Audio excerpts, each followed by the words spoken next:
CW here. I'm going to do a video here on a new part that I'm going to put in, and it's just that little bitty spring right there. And it's available from Old Beaver Gunsmith. And it's for the Ruger American trigger. This rifle here is going under some serious changes. This is my Ruger American Ranch 350 Legend.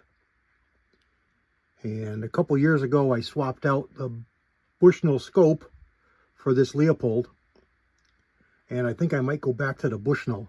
The Bushnell was a 4-14. This is a 2-7. I wanted the better scope on here, but as you can see, it just barely fits. This is right up against the bell, and this is right up against the turret. And it's hard to turn this turret because of how tight it is. So I don't want to ruin the scope. I think I'm going to go back to it. I'm also going to change out the rings on here. These rings and bases, I love them. They're awesome. These are Leopold dual dovetail. Rock solid.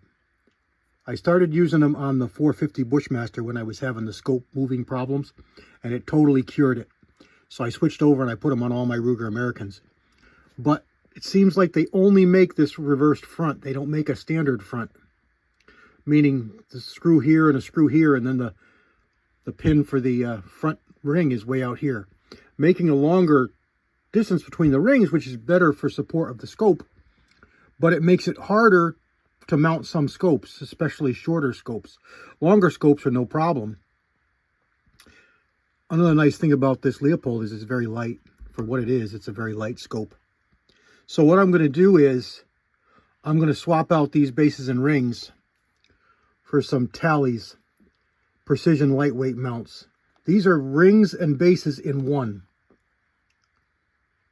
Now what these are going to do is these are going to move the scope ring back a little bit. I can also switch it, so I can mount it that way so it's really short. So it's going to change it up a little bit. And these are lighter. These are all steel ring and base.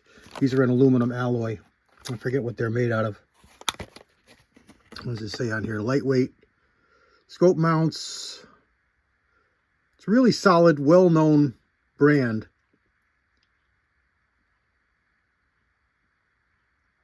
Doesn't really say any weights on there. But they're a little bit cheaper than these were too. These rings alone are they're just under 50 bean sprouts. And this whole set, I think, was under 50 bean sprouts. And then you got to buy the bases, and the bases are another like 30 bucks. So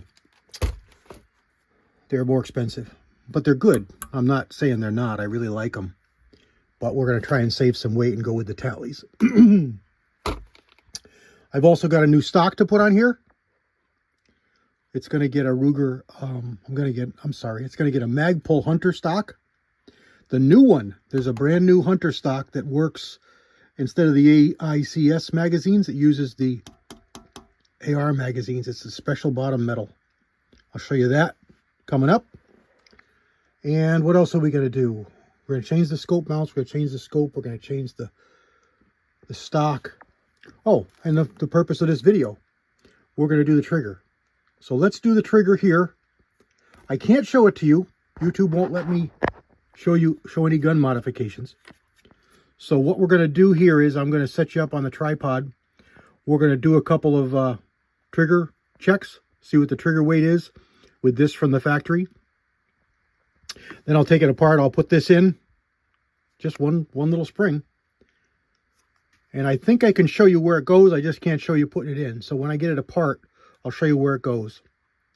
And then I'll put it back together. And then we'll do a trigger pull check again and see what we end up with. It's supposed to drop it pretty good. 1.5 to 2 pounds is what it says on here. And I think these are 3 to 5 from the factory. But let's see what we get for a trigger pull. Let me get it set up on the tripod. Okay. Just had a catastrophe. My whole rack here that the gun was in with all kinds of screws and Allen wrenches in it, tipped over on the floor. And for me to get down the floor is not easy. I can't kneel. So it was not fun.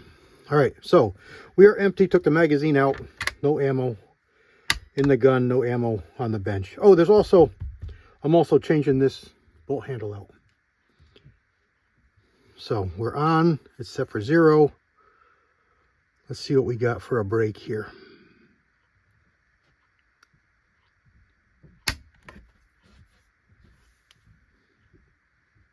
£2, 1.98 pounds. Not bad. It's actually a pretty good trigger. Try it again.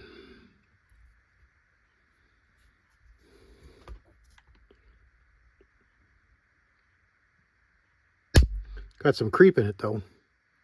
1.72 pounds. Let me zoom you in. Watch that trigger move before it breaks. It's got some creep in it. Ready? Watch. Here we go. If you can see the trigger move, it's got quite a bit of creep. 1.88. That's actually really good. Under 2 pounds of trigger for a factory trigger is not bad at all. But let's see what this little spring does. I wish I could show you the job, but I can't. YouTube won't let us. So I'll come back and I'll show you where it goes. I can't show you putting it in, but I think I can show you that. Stand by. This is a factory Ruger American stock, and they are pillar bedded from the factory. Here's the there's your main screws, 2 screws. Okay, and this is the magazine well connection. It's got your button in it to release your magazine. So there's your main action screws, and they are pillar bedded into these wedges. This is the inside of the Ruger stock, and that's why these things shoot so well, because the bedding system is so good. This up here is the flexible. They're not awful, but they're more flexible than they should be. I did a custom camo paint job and it came out really good. I like it. But we're going to put a new stock on this. It's going to be better. All right, stand by. All right, again, I can't show you what it did, but there's the factory spring, and it's inside here. And you need to take out that pin, that E-clip, and then slide the pin out, and then slide this assembly out. There is another spring on this, but there's nothing that's going to go flying on you. You need to use something to get the spring in, because this spring sits in here like this. About in that position. About up there. So you got to fish it in and forward. Hold it forward and then slide this in. This big assembly here is your trigger bar, trigger safety. So you don't really want to be playing with that, because it's kind of a pain how it works, but it doesn't touch what you're doing here anyway. So just that pin, this slides out, you slide the spring in, hold it forward, screw it back. There's your trigger adjustment right here. We haven't touched that. It's set where the factory was. Safety's on. Okay, it's pretty light, and we just checked it. Safety works. Slide it forward, gun fires.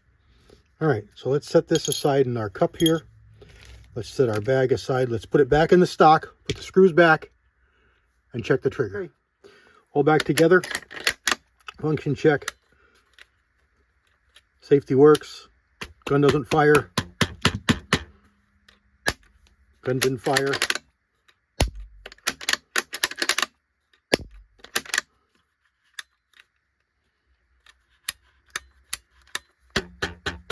Gun doesn't go off. I'll bounce it on the floor after and we'll see. But let's check our trigger weight. Turn our little tool back on here. We're set at 0. You get a better hold on the firearm. We're still set on 0. Capture the thing. A little dingus there, and let's see.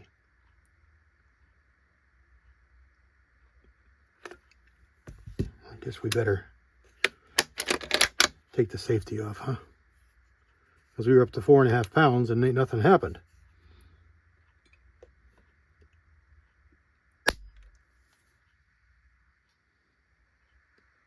.16.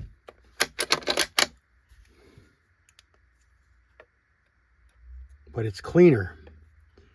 Let's watch that trigger. 1.7.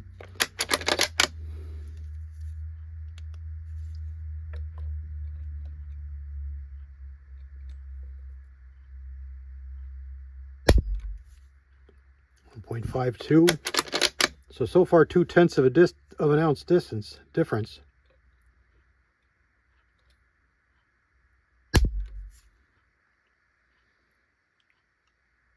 0.34. What happened? What happened? Let's disregard that one because that didn't seem right. 0.75 pound. 1.24. Oh, it's dropping. I don't like it changing so much.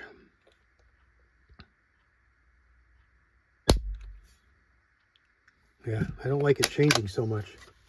I think it's the position that I'm grabbing.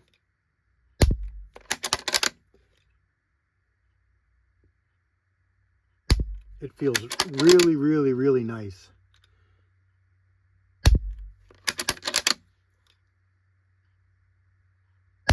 Yeah, I like it a lot. Got a really nice feel to it. I think it's just the position that the tool was in. Yeah, 1.5 pounds. That's what I'm going with, and that's what we're getting. All right, there's the first change we're doing to this Ruger. Stay tuned for the rest of the changes. It's going to be neat. All right, God bless everybody. CW out.